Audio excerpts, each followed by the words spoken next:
Народниот правобранител отвара постапка против комунален сервис предпријатието што е под град Скопје за депонијата Вардариште. Представката до правобранителот ја доставил граѓани на Скопје. Оттаму побарале објаснување од комунална хигиена, од каде нема одговор или барем во објаснувањето од народниот правобранител не се наведува.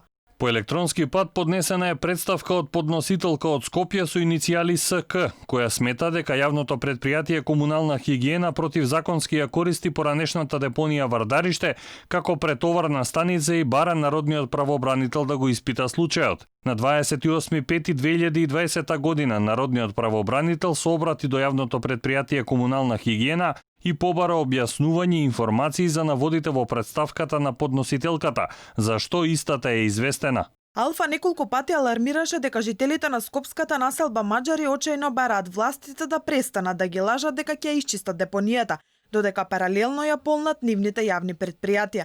Од старт градоначалникот на Газибаба се прогласи за ненадлежен. Град Скопје на 15 април известија дека сметот го складирале и немале време да го транспортираат во Дрисла и ќе има целосно расчистување на депонијата, а само 10 дена подоцна Шилегов кажа дека депонијата Вардариште ќе биде привремена претоварна станица. Вардариште како депонија не постои.